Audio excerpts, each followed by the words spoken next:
Good morning students, welcome back to SL English classes. आज फिर से आपके लिए क्लास 12 की फ्लेमिंगो बुक का जो पोएट्री सेक्शन है, उस पोएट्री सेक्शन की ए thing of beauty poem composed by John Keats. तो इस पोएम को लेकर आए हैं और इस पोएम के एक्सप्लेनेशन और क्वेश्चन आंसर के बारे में डिस्कस करेंगे। तो देखिए, ये जो पोएम है ए थिंग ऑफ ब्यूटी, ये एग्जाम 2025 के लिए वेरी वेरी इंपॉर्टेंट है। तो इस पोएम को आप बिल्कुल से याद रख लीजिए, इसको ए से लेकर जेड तक याद कर लीजिएगा। और देखिए इसकी एक्सप्लेनेशन और इसके अंदर जो क्वेश्चन है वो कौन कौन से इंपॉर्टेंट है, आइए बात करते हैं। Welcome back once again to western classes flamingo poetry a thing of beauty, important question and answer for exam 2025। तो देखिए बात करते हैं यहाँ, explain the following stanza with reference to context. ये देखिए stanza first, a thing of beauty is a joy forever, its loveliness increases, it will never pass into nothingness, but will keep a bower quiet for us and a sleep full of sweet dreams and health and quiet breathing। तो देखिए यहाँ ये जो stanza है, यहाँ हम जब explain करते हैं तो एक्सप्लेन करते समय 3 पॉइंट्स लिखे जाते हैं। पहला पॉइंट होता है वो रेफरेंस होता है, रेफरेंस, और दूसरा पॉइंट जो होता है कॉन्टेक्स्ट होता है, और जो थर्ड पॉइंट होता है वो एक्सप्लेनेशन होता है। चौथे पॉइंट की बात करें तो हम लिख सकते हैं क्रिटिकल नोट्स या इम्पोर्टेंट नोट्स। तो देखिए ये जो फर्स्ट पॉइंट है, इसके अंदर क्या लिखा जाता है रेफरेंस के अंदर, तो रेफरेंस के अंदर ये लिखा जाता है कि जो हमारे सामने स्टेंजा दिया हुआ है वो कौन सी पोएम से लिया गया है और उसको किस पोएट ने उस पोएम को कंपोज किया है, यानी उस पोएम को किस पोएट ने लिखा है। तो ये पोएम और पोएट का नाम रेफरेंस के अंदर लिखा जाता है। तो देखिए दोस्तों, इसके अलग से मार्क्स मिलते हैं। जैसे रेफरेंस में यहाँ लिखा है these lines have been taken from the poem, और यहाँ पोएम का नाम लिख दिया a thing of beauty, composed यानी लिखी गई है, रची गई है बाय जॉन कीट्स, ये पोएट का नाम लिख दिया। तो इस तरह इसमें दो ही चीजें लिखी जाती है, पोएम और पोएट का नाम। नेक्स्ट बात करते हैं कॉन्टेक्स्ट। तो कॉन्टेक्स्ट के अंदर हमारे सामने जो स्टेंजा दिया हुआ है उस स्टेंजा के अंदर क्या बताया गया है उस बात को कॉन्टेक्स्ट के अंदर लिखा जाता है। जैसे यहाँ लिखा है the poet tells the importance of beautiful things for their permanence and the Joy they provide. तो देखिए यहाँ जो कवि है वो थिंग ऑफ ब्यूटी पोएम के इस फर्स्ट स्टेंजा के अंदर सुंदर वस्तु से जो हमें खुशी मिलती है उस खुशी के बारे में, और उसका जो खुशी होती है वो एक स्थायी होती है, उसके बारे में इसके अंदर बताया गया है। तो जो सुंदर वस्तु है उसका क्या इम्पोर्टेंस है, यानी उसका क्या महत्व है, ये सब इसके अंदर बताया गया है। अब एक्सप्लेन के अंदर जो स्टेंजा हमारे सामने दिया हुआ है उस स्टेंजा को एक्सप्लेन किया जाता है। तो देखिए कैसे, in these lines the poet says, इन पंक्तियों में कवि कहता है that thing of beauty is permanent and, यानी जो सुंदर वस्तु होती है वो परमानेंट होती है, स्थायी होती है। इट्स ब्यूटी ऑलवेज इंक्रीजेज, और इसकी जो सुंदरता होती है वो हमेशा बढ़ती है। It is a source of endless Joy for अस, ये हमारे लिए एक कभी समाप्त नहीं होने वाली खुशी का सोर्स होता है। और it provides us with a shelter full of quietness. तो it provides us with a shelter full of quietness, ये हमें पूरी तरह शांति प्रदान करती है। A sleep with sweet dreams, मधुर मधुर सपनों से भरी हुई नींद, and health with soft breathing, और सॉफ्ट ब्रीदिंग एंड स्वास्थ्य को ठीक रखती है। It gives us full joy, ये हमें पूरा आनंद प्रदान करती है। व्हेन वी आर सैड, देखिए मिसप्रिंट है, सैड एसिड सैड है। और it gives us A sweet sleep, ये हमें एक मधुर नींद प्रदान करती है। And health with soft breathing, ये रिपीट होगी ये लाइन। तो इस तरह से ये इसके अंदर एक्सप्लेनेशन लिखी गई। फिर ये चौथा पॉइंट जो है स्पेशल नोट्स है, यानी स्पेशल नोट्स के अंदर लिखा जाता है कि उस पोएम के अंदर क्या स्पेशल है, क्या विशेष बात है उसके अंदर, या पोएट के बारे में कुछ लिख सकते हैं, या पोएट्री की राइम स्कीम लिख सकते हैं, पोएट्री की लैंग्वेज के बारे में लिख सकते हैं, पोएट्री को कहाँ से लिया गया लिख सकते हैं, पोएट कहाँ का है, पोएट कितना फेमस है, वेल नाउन वगैरह, उसके बारे में और भी कौन कौन सी उसकी रचनाएं हैं, ये सब लिख सकते हैं। तो इसमें लिखा है देखो, language is sweet and simple, यानी पोएट्री की पोएम जो है उसकी भाषा जो है सिंपल और स्वीट है। Kids is a poet of beauty, जो किड्स है वो सुंदरता का कवि है और ये जो रोमांटिक पोएट, और जो किड्स है ये रोमांटिक पोएट है। तो ये हमारी फर्स्ट एक्सप्लेनेशन हुई। नेक्स्ट बात करते हैं। Therefore, on every morrow are we reading a flowery vein to wind us to the earth, spite of despondence of the human earth, of noble natures, of the gloomy days, of all the unhealthy and over darkened ways made for our searching. Yes, in spite of all, some shape of beauty moves away the pall from our dark spirit.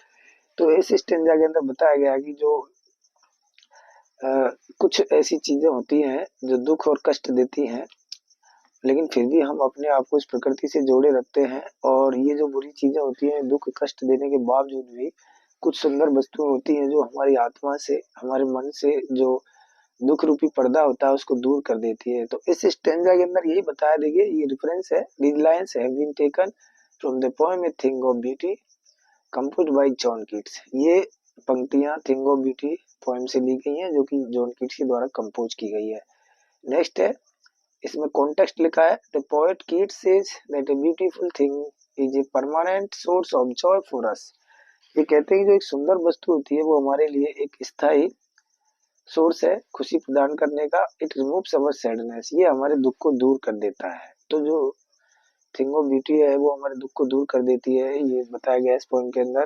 Next है, explain में लिखा है, in these lines the poet tells that, इन पंक्तियों में कवि कहता है कि a beautiful thing provides a joy for us, कि एक सुंदर वस्तु हमारे लिए खुशी प्रदान करती है। There are many evil things, और बहुत सारी बुरी चीजें होती हैं, as despondence, dearth of noble people, sadness and darkened ways, that causes of human suffering, जो कि जो मानव कष्ट होते हैं उनको पैदा करती हैं चीजें। हाउएवर फिर भी सम ब्यूटीफुल थिंग्स, कुछ सुंदर चीजें होती हैं, that remove the Pal of sadness, जो दुख का एक पर्दा होता है उसको दूर कर देती है, फ्रॉम अवर ग्लूमी स्पिरिट, हमारी जो दुख भरी आत्मा है, जो हमारा मन है उससे। फिर इसमें क्रिटिकल नोट्स लिखा है, ये रिपीट हो गया notes. Language is sweet and simple, Keats is a poet of beauty और he is a romantic poet. तो क्रिटिकल नोट्स है, स्पेशल नोट्स में तो यही लिख सकते हैं बार बार। स्टेंजा थर्ड देखिए, सच the moon such the sun, the moon, trees old and young, sprouting a shady wound for simple sheep, and such are daffodils with the green world they live in, and clear rills that for themselves a cooling covert make guest the hot season, the mid forest break rich with a sprinkling of fair musk rose blooms। तो देखिए इस stanza के अंदर, जो third stanza है इसके अंदर सुंदर वस्तुओं का जिक्र किया गया है। सन, मून, ओल्ड यंग ट्रीज हैं, स्प्राउटिंग सेडी बून, सच डैफोडिल्स हैं, ग्रीन वर्ल्ड में रहते हैं, क्लियर रिल्स हैं, ये सब क्या है, सुंदर वस्तु हैं। तो इस स्टेंजा के अंदर सुंदर वस्तुओं को बताया गया है और उनका इंपॉर्टेंस भी बताया गया है कि कैसे क्या है। तो देखिए ये रेफरेंस में बताया कि these lines have been taken from the poem a thing of beauty composed by John Keats. वही बात है, सभी स्टेंजा में रेफरेंस एक ही रहेगा इस पोएम के। कॉन्टेक्स्ट यहाँ, इन these lines the poet tells the beautiful things of nature, ये थिंग्स है। तो कभी जो प्रकृति की सुंदर वस्तुएं होती है उनके बारे में बात करता है। तो यहाँ ब्यूटीफुल थिंग्स आएगा, ये थोड़ा सा प्रिंटिंग मिस्टेक है। That give us permanent Joy, मतलब उन सुंदर वस्तुओं के बारे में बात करता है जो हमें एक स्थायी आनंद प्रदान करती हैं। और रियली इस स्टेंजा के अंदर सुंदर वस्तुओं के नाम गिनाए हैं। एक्सप्लेनेशन में लिखा है, इन दी लाइंस द पोएट टेल्स, इन पंक्तियों में कवि कहता है, बताता है हमें, the names of beautiful things, यानी सुंदर वस्तुओं के नाम बताता है, ऑफ नेचर जो प्रकृति की हैं। अमोंग देम, उनमें, देयर आर द सन, उनमें जैसे कि द सन है, द मून है, the trees which sprout new leaves to give cool shade to the innocent sheep, जो मासूम छोटी छोटी भेड़ है उनके लिए जो छायादार एक, जो ठंडी छाया के लिए पत्तियां स्प्राउट, नई नई पत्तियां स्प्राउट करने वाले ओल्ड एंड यंग ट्रीज हैं। There are yellow daffodils in midst of greenery, जो हरियाली के बीच में येलो कलर के डैफोडिल्स के फूल हैं, वे भी सुंदर वस्तुएं हैं। And reverse of clear water, और जो नदियां हैं वो शुद्ध पानी की यानी जल धाराएं जो हैं वे भी सुंदर वस्तुएं। Then there is a thick mass of fern, जो फर्न के पौधे हैं उनका एक घना समूह है। In the middle of the forest, जंगल के बीच में। That we are sweet smelling musk rose, जहाँ पर मधुर मीठी मीठी खुशबू देने वाले मस्क रोज हैं। और इसमें क्रिटिकल नोट्स लिखा है, वही बात है, language is sweet and simple, Keats is a poet of beauty, is a romantic poet.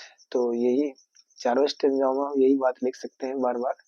Next है stanza 4, and such too is the grandeur of the dooms we have imagined for the mighty dead, or lovely tales that we have heard or read, an endless fountain of immortal drink pouring onto us from the heavens brink। देखिए इस stanza के अंदर बताया कि जो great personalities हैं किस तरह से वो एक नेशन के लिए या आने वाले लोगों के लिए किस तरह से वो आइडल बन जाते हैं, उनकी जो हिस्ट्री है वो स्टोरी बन जाती है लोगों के लिए, टू रीड पढ़ने के लिए एंड हर्ट सुनने के लिए। तो यही बताया गया किस तरह से, देखिए रेफरेंस वही रहेगा। These lines have been taken from the poem A Thing of Beauty composed by John Keats। Context: in these lines the poet talks about the great personalities and their great deed। तो इन पंक्तियों के अंदर कवि बता रहा है जो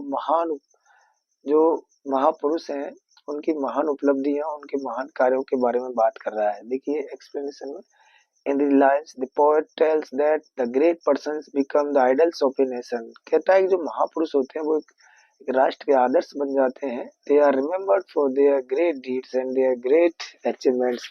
ऐसे लोगों को उनके महान उपलब्धियों और महान कार्यों के लिए याद किया जाता है। they make history, वे इतिहास लिखते हैं। और grandeur is associated with them, जो वैभव होता है ऐसे लोगों के साथ जुड़ा हुआ होता है।